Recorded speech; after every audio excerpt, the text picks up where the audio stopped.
Olá, eu sou a professora Flávia e esse é o nosso primeiro vídeo do capítulo 4. Nesse capítulo, a gente vai falar um pouquinho sobre a questão da gestão e a realidade em que vivem os professores, né? O professor vive o tempo todo planejando algo. Planejar já é um ato da capacidade humana. E o plano de aula, ou seja, o plano de ensino, ou o plano, o PPC da escola, todos eles têm a sua importância. Cada um deles deve gerir essa questão da questão democrática, né? Então você deve pensar no seu plano de aula, por exemplo, não como algo fechado, em que você consegue estabelecer o mesmo plano com todas as turmas.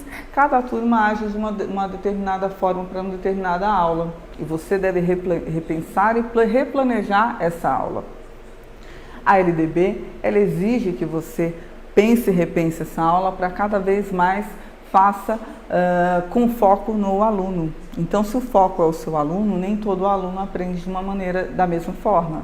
E você deve inovar e fazer cada vez melhor.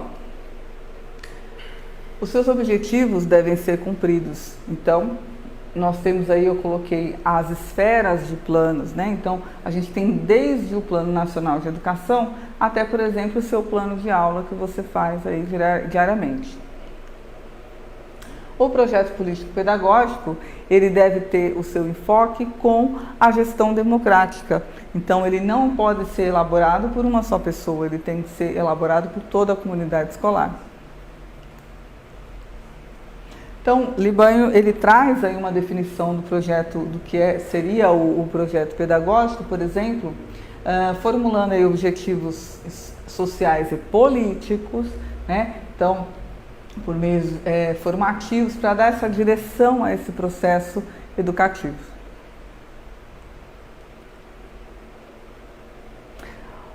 Ele traz 3 aspectos com relação a esse projeto político-pedagógico. Qual que é a proposta curricular? Qual que deve ser a formação desses professores, de modo a cumprir isso? E qual que seria como que deve trabalhar a gestão administrativa para que a escola funcione da maneira pela qual aquela comunidade precisa. O plano escolar, ele deve ser acompanhado e aprovado pelos órgãos fiscalizadores, né? Assim como o regimento escolar, por exemplo. O plano escolar, ele não deve pensar somente naquilo que você deseja e quer para a sua escola. O plano escolar deve pensar e se preocupar também com os problemas que eu tenho. Então, a partir dos problemas, eu trago no meu plano e no meu projeto as soluções melhor para aquela determinada comunidade. É importante, por exemplo, se você está dentro de geralmente as escolas particulares, ela traz essa questão de levantar quais são as suas missões, visão e valores. Geralmente você vê isso um pouco mais forte dentro da esfera particular. Dificilmente você vê isso um pouco mais explícito ou mais claro dentro das escolas públicas. Mas você, professor, deve se apropriar disso, saber para que é feita aquela escola, como que ela começou, quando que ela iniciou e qual que foi o objetivo. Qual que era a realidade social daquele grupo quando aquela escola surgiu.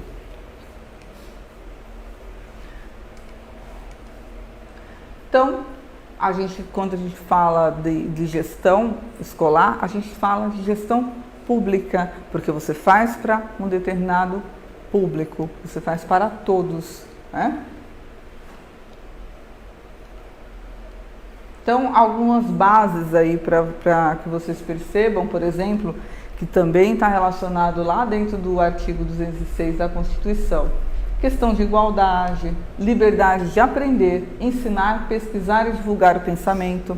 Então, a própria Constituição, por exemplo, fala da liberdade de pensamento, de arte, de saber, de trocar ideias, que essas ideias sejam plurais, que tenham algumas concepções pedagógicas variadas e que seja gratuito. Então, todo esse discurso só reforça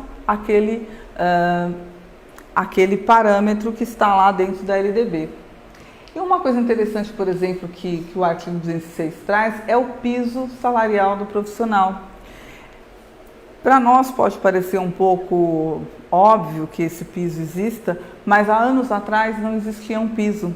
Então, a discrepância entre professores que trabalhavam em locais no Rio Grande do Sul e no Rio de Janeiro, por exemplo, era real, era muito grande. Então, tendo um piso para que tecnicamente todos possam ganhar ou pelo menos aquele mínimo. Então, muitos ficavam abaixo do mínimo e abaixo até do próprio salário mínimo, por exemplo.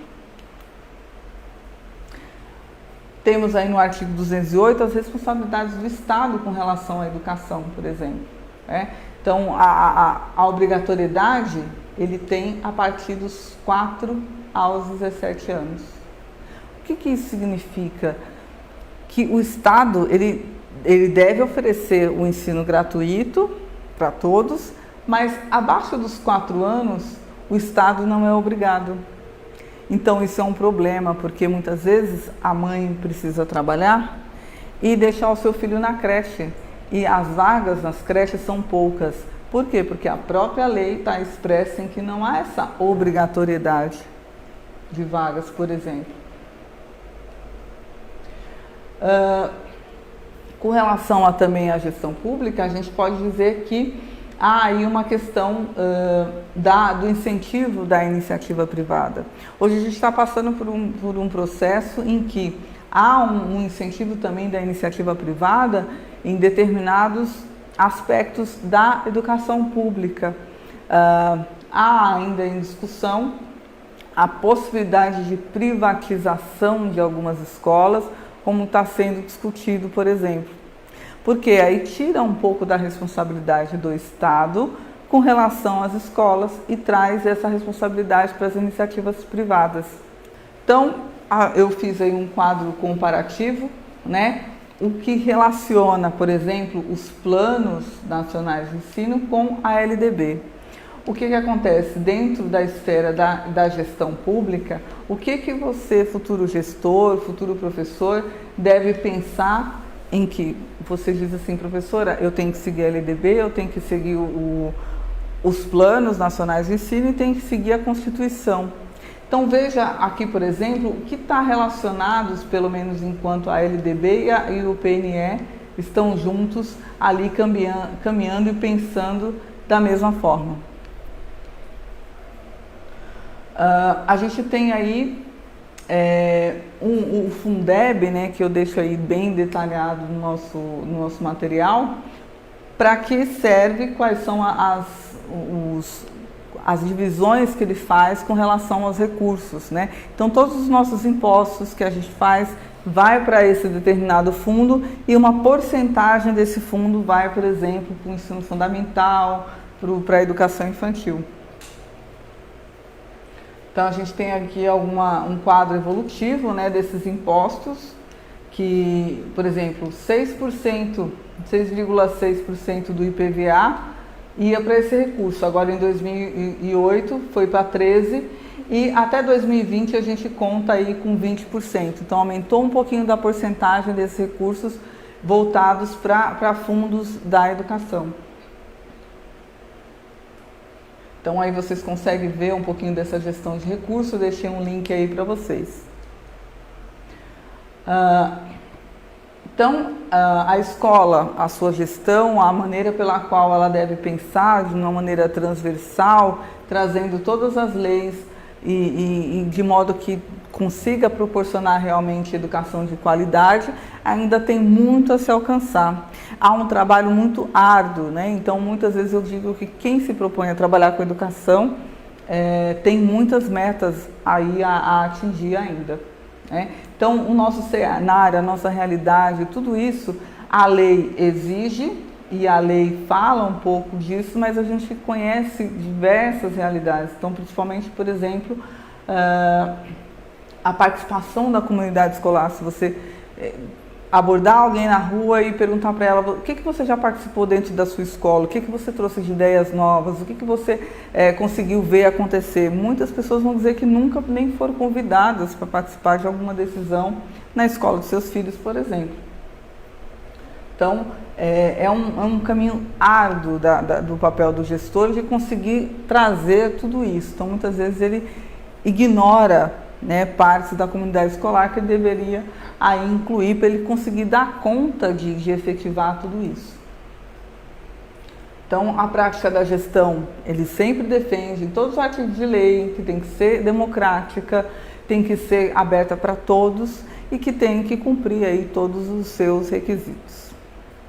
Muito obrigada a todos e até o próximo vídeo. Olá, eu sou a professora Flávia, estamos no nosso segundo vídeo do capítulo 4. Nesse capítulo a gente vai falar um pouquinho das diretrizes curriculares nacionais para a educação básica, os parâmetros e alguns direcionamentos, outras novas regras e políticas que você, futuro professor, deve seguir. Então, a partir da década de 80, a gente tinha uma realidade, uma necessidade da educação das crianças de 0 a 6 anos. Por quê? Porque nós vivemos num processo social em que a mulher, que muitas vezes ficava em casa cuidando dos filhos, agora tinha uma participação ativa no mercado de trabalho. E essa mesma mulher precisava deixar esses filhos em algum local, né? Então foram estabelecidas aí as creches, né, que dava conta de atender esse público. O nosso grande problema, e isso foi uma necessidade muito rápida, como se multiplicasse o número de crianças, mas na verdade essas crianças sempre existiam, mas não havia tantas mulheres indo trabalhar. Hoje a gente tem uma realidade em que muitas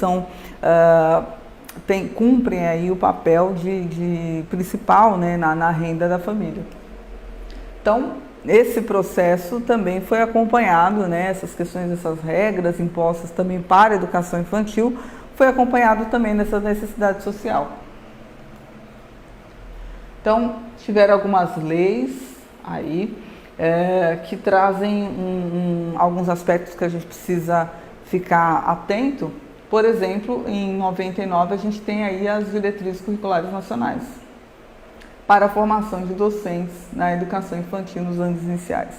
Lembra que eu falei para vocês que antes nós tínhamos o curso magistério? O curso magistério, o que ele fazia? Ele atendia a essa educação infantil. Agora não. Agora você precisa ser um pedagogo para você conseguir trabalhar com a educação infantil. A entrada dos alunos no primeiro ano também mudou a partir de 2005, que é a partir hoje dos 6 anos de idade. Então, a lei, conforme eu fui falando para vocês, ela traz palavras do tipo mínimo, aconselhável, possível. Por quê? Porque ela deixa isso em aberto. Tanto é que depois de 96, esses outros critérios foram estabelecidos porque a própria lei deixa isso em aberto.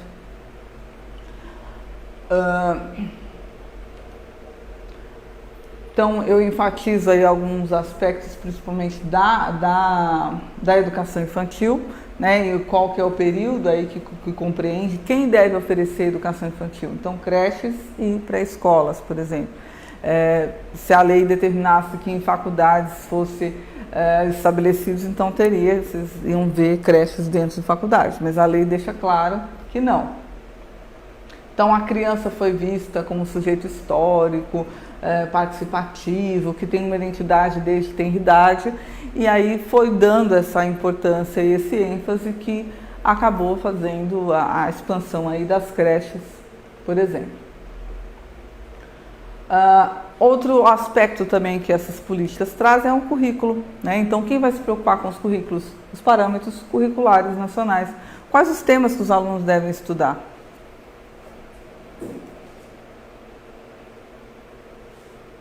Então, as instituições trazem esses outros aspectos, né?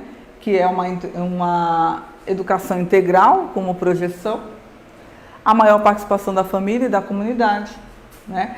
E o reconhecimento aí dessas faixas etárias, né? Então, um aluno de 10 anos, se ele nunca estudou na vida, mesmo assim ele precisa ser submetido a alguma prova, alguma coisa para saber qual nível que ele está, por exemplo. Como que surgiu aí as diretrizes, né? As diretrizes, aí eu mostro nesse triângulo qual que foi as etapas, né, para se construir. Primeiro ela começou aí com um grande objetivo, precisava definir alguns conhecimentos obrigatórios para a educação básica. Por quê? Porque eu tenho uma realidade em Minas, eu tenho uma realidade em São Paulo, então cada escola faz o seu currículo sem pensar nas suas diretrizes. Só que eu tenho uma diretriz que é nacional, então todos devem seguir minimamente aquele currículo. Foi um processo de construção, vários profissionais do ensino que participaram e teve alguns impactos aí de implementação que é de acordo com a realidade social. Então, essas diretrizes estabeleceram competências básicas para o meu aluno. Então, as competências quais são? Né? Valorizar conhecimentos historicamente construídos. Então, por exemplo, dentro do currículo de história, eu não posso simplesmente ignorar alguns conhecimentos. Eu não posso estudar história a partir do ano passado, por exemplo. Eu tenho que valorizar alguns outros conhecimentos. Então, os alunos precisam conhecer esse processo. Exercitar a curiosidade intelectual, desenvolver o senso estético, utilizar diferentes linguagens. Então, eles também já estavam projetando, por exemplo, o uso de tecnologias. O uso de tecnologias de forma crítica, né? E assim, pensando um pouco mais nessa questão de poder haver modificações. Argumentar em base dos fatos. Então, por exemplo, os alunos podem estudar textos atuais de jornal, né? Podem estudar coisas que têm está um pouco mais relacionado com a realidade dele no atual. Cuidar da questão de saúde física, empatia, diálogo, resolução de conflitos e agir pessoal e coletivamente, saber agir com o outro. Tem os direitos de aprendizagem que foram estabelecidos aí dentro das nossas diretrizes, que é o conviver, brincar, participar, explorar, expressar e conhecer-se. Esse bem focado na educação infantil. E os 5 campos de experiências, né? Então, eu, o outro, nós, o corpo, gesto e movimento, traço, som, cores e formas, oralidade escrita, espaços, tempos, quantidade, relações e transformações. Todos esses aspectos não podem deixar de ser trabalhados dentro de uma educação infantil, por exemplo. Então, todos devem trabalhar esses aspectos.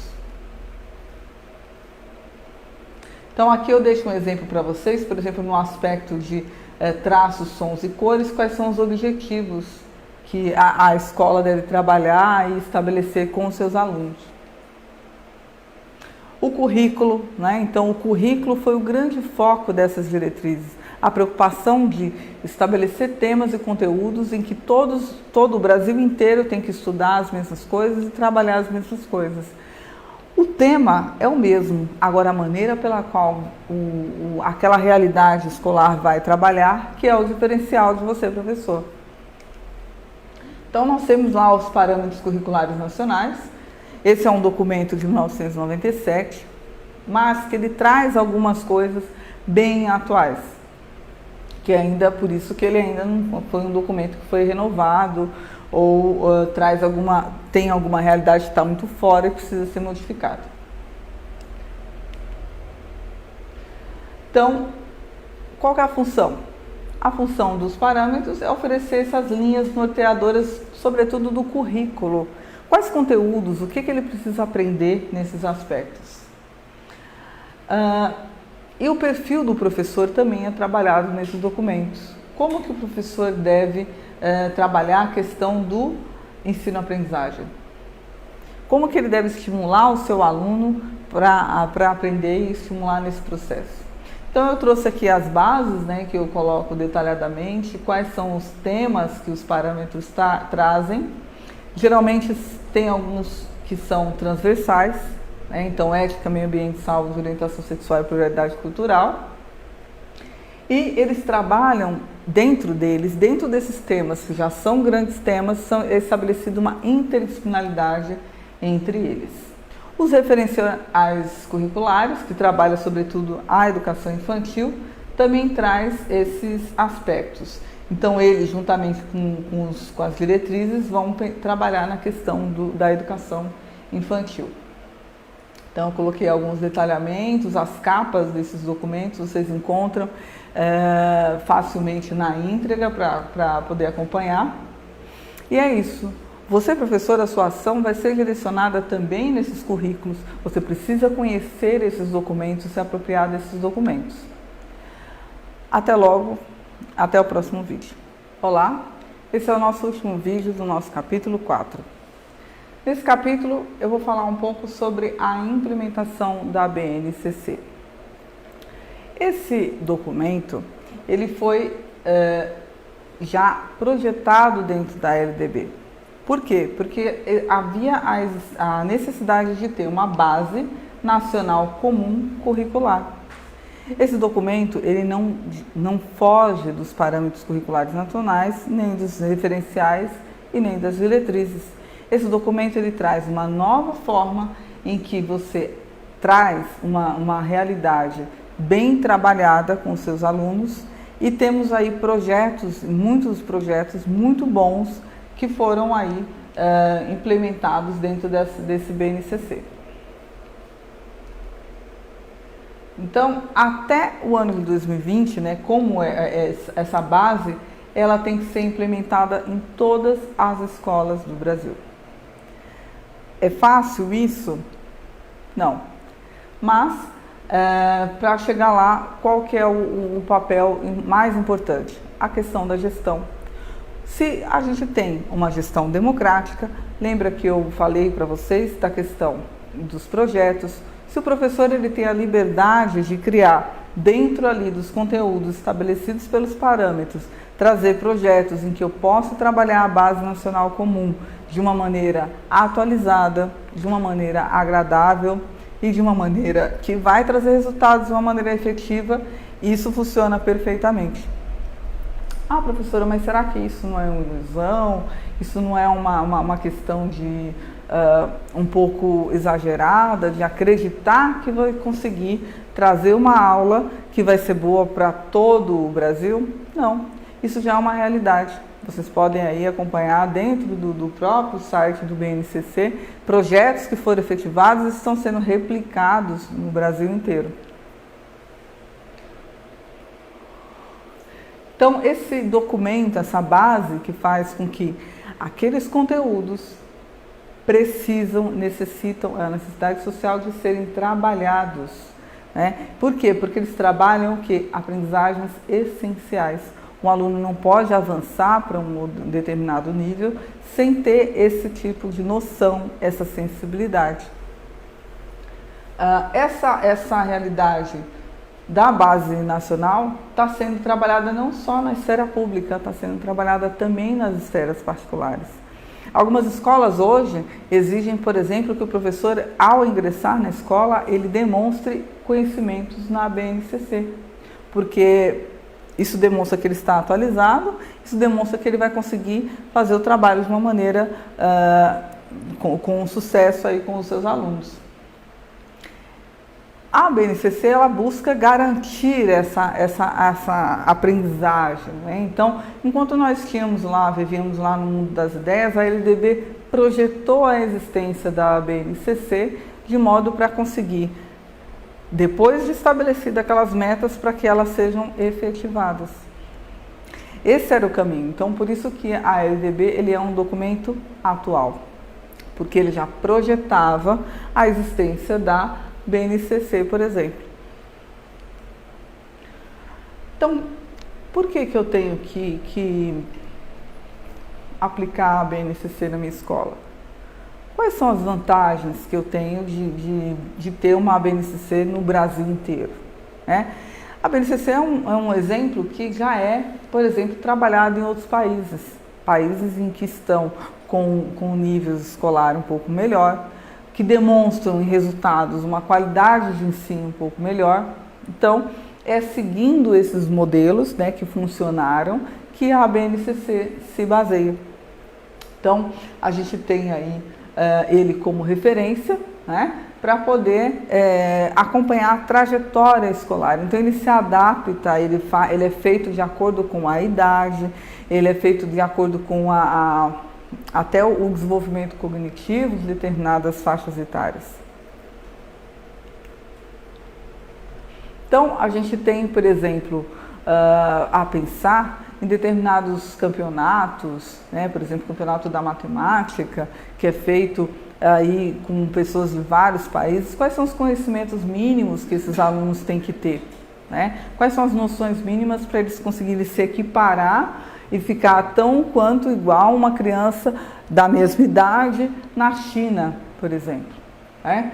Então, a base, ela traz aqueles princípios que eu já havia falado com vocês do referencial, né? Que é, por exemplo, o conhecer-te, o eu, o outro e o nós, né? Então, essa questão do conhecimento coletivo, dessa questão do se importar com o próximo, que você não está sozinho, você aprende com o outro, né? Campo de gestos e movimentos também, né? As linguagens, como que a criança se expõe a determinadas atividades. Então, a gente tem aí alguns exemplos de países como Austrália, o Chile, Estados Unidos, Portugal, Finlândia, Singapura, em que traz essa realidade, eles conseguem medir isso e ver que conseguiram progredir em qualidade de educação. Então, a Constituição Federal e a LDB já previa disso acontecer, de ter uma base para todos, porque a educação não é para todos, com todo mundo acesso ao mesmo conteúdo. Então, garantir que eu tenho meu aluno da escola pública que vai aprender as mesmas coisas do aluno da escola particular. Então, esse nivelamento, digamos assim, com conhecimentos mínimos e básicos para todos, deve ser oferecido de modo igualitário, porque a gente tinha uma discrepância muito grande. A gente ainda tem, né? Eu não posso dizer que nós ainda tínhamos, entre os alunos da escola particular competindo, por exemplo, com os alunos da escola pública. E depois isso vai refletir lá na frente no vestibular, por exemplo. Então, um ensino médio público, um ensino médio particular, alunos que conseguem ter maior desempenho porque vieram de escolas particulares. Então, para não ter esse desnivelamento, né, ter uma base comum para todos, de modo que o seu desempenho vai ser muito particular ou não. A gente sempre diz que o vestibular, muitas vezes, ele segmenta determinadas pessoas que tiveram aí uma trajetória um pouco melhor, um pouco mais de acesso, escolas um pouco melhores. E vamos pensar numa realidade em que eu vou estar concorrendo um pouco mais justo. Eu trago para a realidade desse aluno que está na escola pública a mesma coisa que ele vai encontrar numa escola particular, pelo menos com relação aos conteúdos. Agora, a maneira pela qual vai ser desenvolvido esse conteúdo, isso vai depender de você, professor. Então, ela foi aí estabelecida de modo conjunto entre estados e municípios, né? Porque muitas coisas são necessárias e pensadas dentro de uma realidade municipal, outras dentro da questão do Estado, das questões das metas do Estado, com educadores especialistas que desenvolveram esse texto. A BNCC permite aí promover algumas coerências nessas articulações, né, com relação a recursos, avaliações externas, programas de professores. Por quê? Porque não adianta eu oferecer um currículo diferente do meu vestibular. Eu faço um currículo, a criança tem todo aquele conhecimento durante toda a sua trajetória e quando ela vai fazer um vestibular, ela vê coisa que nunca viu, está fora da realidade dela. Então, eu coloquei um quadro aí com o histórico da BNCC, né, desde aí de 88, né, desde quando o artigo 210 trouxe essa necessidade dessa construção dessa base comum, até aí o ano de 2018, para vocês entenderem aí como foi essa construção.